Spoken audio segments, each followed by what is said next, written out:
This fellow with a hearing disability works as a getaway driver for a small organization that robs banks for a living. His name? Baby. Let's go! Our story begins with our main protagonist, Baby, listening to some fire music in the car with 3 other people. They exit the car and grab some duffel bags. While Baby waits in the car just absolutely having a blast with the music, wow, he's really into it.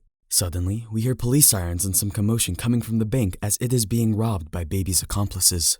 They quickly exit the bank and return to the car as they speed off with Baby acting as their getaway driver. They're not out of the woods yet, as the cops are on their tail. Baby does what any sensible driver would do in this situation: run a red light. This causes the officers chasing them to crash. Still being hunted, Baby does some sharp turns, narrowly avoiding being hit by a truck, and makes the cops run over their own tire spikes. As it turns out, even after all that, there are still a squad of cop cars behind them. Man, why are cops so persistent? Baby, however, knows a way out and switches into a lane with multiple identical cars similar to his. He blends in with the other cars and stealthily takes an exit off the highway. The crew arrives at a garage where they move into another car. We then cut to Baby grooving in the street, jaywalking but looking fire while doing so. He enters a restaurant and orders a few coffees for his team. He leaves with 4 coffees and walks back to his group's ultra-mega secret hiding spot where they are counting their money from the heist. The group douchebag Griff asks their boss Doc if Baby is alright in the head since he is so quiet. Damn, Griff, you gotta chill. Mans might just be an introvert. He goes on to make fun of Baby for being mute and steals his shades. Are you a mute?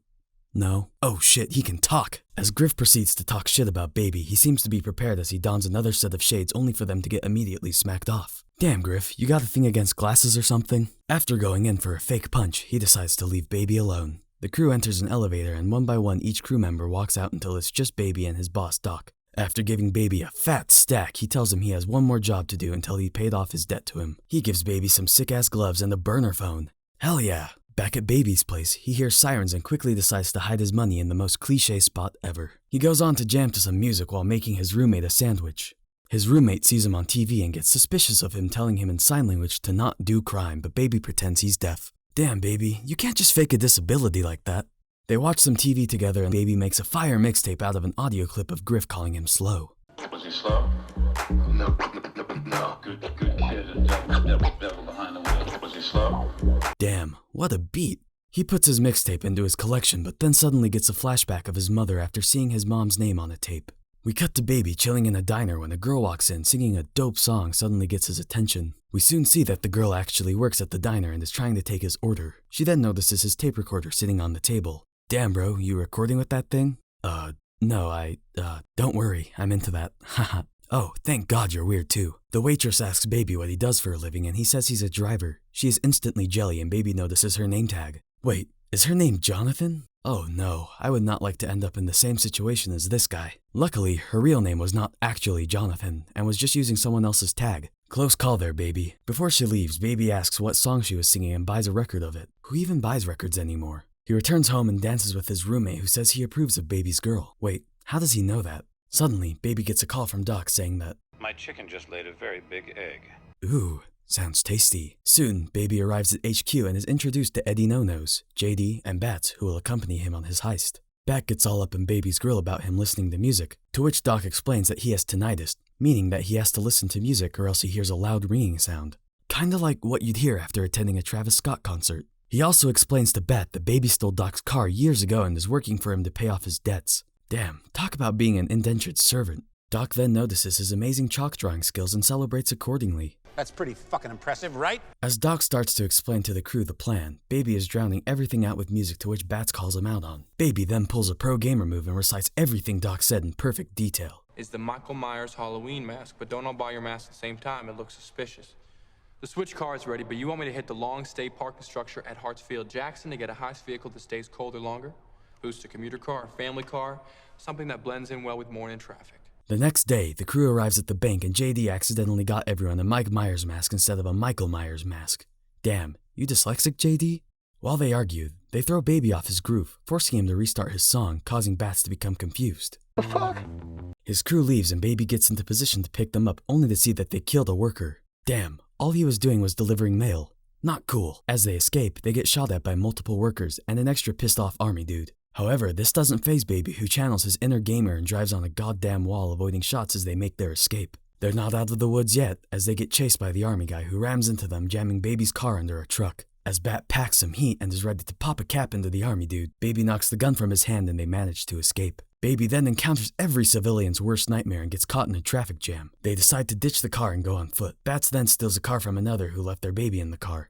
Maybe Baby could finally relate to someone for once. But Baby instead gives the baby back to her mother and they speed off. JD reveals he forgot his gun and Bats is mad as hell. The gang arrives at their usual garage spot and enters 2 different cars and makes it back to their super secret hideout. Bats makes fun of JD for losing his gun and gets personal with Baby. I know you made me miss my shot. Now stop catching feelings for civilians or I'ma shoot ya. Okay, whatever. Baby goes to pick up the crew's coffee but soon realizes that JD is... 'Cause he's long gone, baby. Baby is unfazed. Doc tells Baby he is no longer in debt with him, but also needs to dispose of JD's body. Yay! Wait, what? After disposing of JD's body in a car compactor, he gets a flashback of his mom getting into a car crash as he watches the car getting crushed. He walks away disrespectfully, throwing away the gloves and phone Doc gave him. Wow, how ungrateful. He returns to the cafe and flirts with the waitress who invites him on a date to... the laundromat. We then see her get some info from her boss saying that Baby's mom used to work at her diner. Wow, how convenient. The waitress introduces herself as Deborah and they bond over music that contains her name. Wow, what a narcissist. They flirt a bit and after finding out Baby's name, she gets jealous that his name is in a lot of songs. How romantic. Baby and Deborah go to the laundromat and Baby tells Deborah something very important. I was in an accident that took my mom and damaged my hearing. Wow, did you gain any powers? I can drive really well. Hot. After some awkward flirting, we are back at Baby's place where he tells the deaf roommate Joe that he is done with crime. Joe gives Baby the idea to work at a pizza place. Baby arrives at Goodfellas Pizza and using his vast skills and knowledge becomes a delivery driver. Wow, way to have a diverse career. He delivers pizza in record time, raking in fat stacks of cash. Baby goes on to take Deborah out on a date while doing some intense staring. Suddenly, a worker tells the couple that Baby's old boss paid for their meal, so Baby goes outside to meet him. Yeah, I know I said you are no longer in debt with me, but I need you to continue to work for me. No, dude, go away. Yeah, okay, I respect that. But how do you value your legs? Okay, good point, I'm in. Baby drops Deborah home and gets ready for his next job and sees Doc outside his window. Doc takes him to a post office and he wants him to go inside with his nephew to grab as much info about the place as possible. As they enter a guard's eyes, Baby gets a bit distracted, but Doc's nephew comes in clutch and recites in perfect detail the amount of cameras, employees, and security working there all while playing on his PSP. Damn, Baby, at this rate he might take your job. They talk to a bank lady to buy some stamps and have a brief interaction. Yo, is that your kid? Yesn't. Bruh. They return back to the car and Doc drives Baby to his apartment. He makes sure that Baby is actually going to attend the heist and dips. Doc soon leaves and Baby calls Deborah saying he has to drive again and wants to run away with her. She obviously accepts this offer with the man she met 2 days ago. Later that night, Baby arrives at headquarters and meets up with his crew. Damn, she's blowing bubbles? Wonder what else she blows. Buddy approaches Baby and sympathizes with him after learning about his condition. They bond over music and Bats interrupts saying they shouldn't listen to music while on a heist. Buzzkill. Doc goes over the plan for the next heist and gives the crew special glasses to trick cameras. He gives them instructions to pick up some high-quality guns from a special man called the Butcher. I wonder why he's called that. Later that night, Baby drives them to the spot. On the way there, Bats tells Baby to pull over at a gas station so he can take a leak. After Darling and Buddy flirt a bit, Bats comes in with a whole-ass box of gum. Damn bro, did you steal all that? Turns out, he actually did, and they hightail it out of there. They arrive at the location and Bats tells Baby to join them. Come with us. But I'm the driver. Don't care, you're coming with us. Okay. They go on to meet the Butcher who shows them a whole ass crate full of weapons.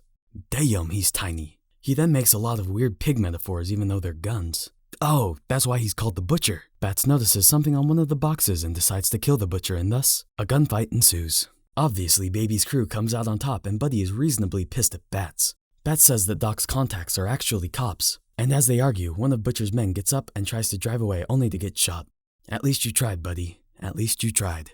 They drive away as Bats drops a grenade into the guy's car. On the way back to HQ, Bats asks Darling her real name, to which she says, Monica. Damn, who names their kid Monica?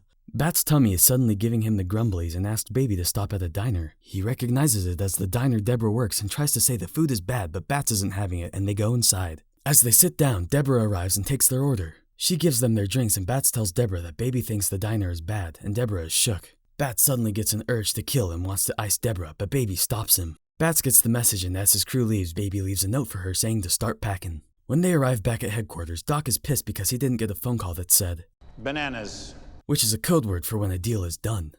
Bats explains that they were cops, but Doc's counterpoint was that they were his cops. Bats lies and says they fired first, but Doc isn't having it and calls him by his real name. It's over, Leon. Yikes, now you know he's pissed. Doc calls the mission off, but Bats and Buddy want to keep going. Doc wants to know if Baby wants to continue and he accepts. Later, Baby gets a vision of Deborah and him kissing by a car. Damn, I want that. He decides to go through with his plan to run away with Deborah, and as he sneaks out, Bats suddenly awakens. As he is trying to drive off, he encounters Buddy. As he is being questioned for attempting to sneak out, Bats hops into his car and shows that he stole Baby's tape recorder and wants to know why he was recording everyone.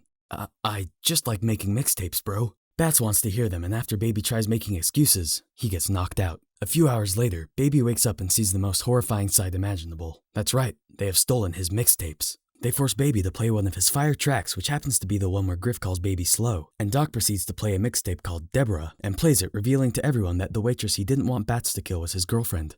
Uh-oh. Doc wants him to go home and not participate in the mission anymore, but Baby wants to continue. They accept, and on the day of the mission, when they arrive at the post office, Buddy and Darling both hop out of the car, leaving Bats alone with Baby. Luckily, they don't talk much, and after driving to the back of the post office, Bats enters the building. Baby then spots the cashier from before and warns her not to enter the building with some fancy head nods. She leaves, and just when Baby thinks the coast is clear, she brings a security guard with her. Damn it, bank lady, why do you have to be such a snitch? As the security guard attempts to question Baby, Bats shoots him and the crew enter the car with the goods. They tell Baby to drive, but Baby is just like, nah man, I'm good. After pointing a gun at Baby, he takes insult to that and drives the car into a steel beam, impaling Bats. Hey, what did you expect? You shouldn't point a gun at your driver. Buddy is pissed, but the cops are on them, so they start shooting while Baby makes a run for it. He busts some sweet parkour moves as he makes his escape. After hiding behind a tree, he sees the cops are busy with Buddy and Darling, so he tries to hide in the mall where she steals some clothes to look natural. After sliding down an escalator, he breaks into a security room where he manages to escape to a parking lot where he manages to break into a car. After crashing into several cars, he ends up crashing into Buddy and Darling. Wow, great timing. Darling puts the goods into the car before she starts blasting, but ends up getting blasted by the police instead and dies. Enraged, Buddy goes into slow-mo badass mode and shoots at every cop, and then at Baby as he tries driving away. Baby jumps out of his car, and before he can escape, Buddy kills his most prized possession, his iPod. Baby takes no time to grieve and runs with the goods and attempts to steal an old lady's car. Not having his iPod, he takes a good minute trying to find the right radio station to jam to, and leaves after returning the lady's purse she left in the car. What a nice dude. He returns to his apartment only to see it looks absolutely raided. Amongst the junk on the floor, he spots his roommate Joe all beaten up. Okay, now they took it too far this time. He gives Joe his floor money and leaves a message for Deborah and gets into his new car with Joe and drops him off at a old folks home? He leaves Joe there with a message explaining how to care for him. Wait, did he just do the human equivalent of dropping a dog off at the pound? Not cool, dude. Suddenly, a police helicopter arrives, but Baby has already left. He goes to the diner and locks eyes with Deborah. As he enters, he sees that Buddy has beaten him to the punch. Is that a gun? He's depressed over his wife Darling getting shot. I feel that. As he is about to shoot Deborah, a cop walks in asking to use the restroom. As the cop leaves, Buddy offers Baby a seat which he takes. As Deborah serves Baby some coffee, Buddy steals Baby's earbud. Suddenly, Deborah's boss walks in, buying Baby enough time to steal his gun and shoot Buddy. Damn. He escapes with Deborah as a cop comes in from outside to check up on Buddy. The officer attempts to help Buddy, but he pulls a sneaky one on him. Baby goes on to steal a car from two vapors. He drives Deborah to HQ and confronts Doc. Give me my tapes back, bruh. Nah fam, they mine now. Baby tries to convince him, but Doc just responds with, Don't feed me any more lines from Monsters, Inc. It pisses me off. Suddenly, Deborah walks in, which is enough to convince him to let Baby get a special tape of his mom back. Doc reveals that every cop is after Baby and he should leave the country. As they begin to leave, they encounter the butcher's men waiting for them, which Doc quickly shoots. He gets shot, however. Suddenly, Buddy in a cop car comes and runs over Doc, and Baby shoots at him, narrowly dodging his car. Buddy crashes but quickly recovers, only to see Baby in a car of his own. Hell yeah, car fight! They begin chasing each other, but eventually Buddy crashes. Again. Buddy soon catches up to Baby's car only to see it empty. He begins his search while taunting Baby with the car's speakers. Romeo, Romeo, wherefore art thou, Romeo? He spots Deborah, and just as he is about to shoot her, Baby comes in clutch and rams right into Buddy. Suddenly, an unsuspecting cop checks in on Buddy only for him to shoot his coffee out of his hand. Damn it, not the coffee! Baby then crashes into Buddy. Again, more shooting happens and Baby gets the upper hand and pushes Buddy's car off a ledge. As he admires the wreckage, Buddy sneaks up on Baby and points a gun at him. He decides to get even with Baby by deafening him. As he is about to kill Baby, Buddy starts monologuing, giving Deborah enough time to hit him with the crowbar. Baby takes this opportunity to steal a gun and shoots Buddy off the ledge. Rip Buddy. Nah, just kidding, he's a dick. Baby then takes a nap and wakes up to Deborah listening to his mother's mixtape. How dare you! As they are driving, they see a police blockade and Baby decides to turn himself in. After he is imprisoned, we see multiple defendants including the bank lady and the old lady who he returned her purse to, vouching for him. Yeah, he might be a criminal, but he aight. We then cut to 5 years later when we see Baby leaving the prison on parole and reunites with Deborah.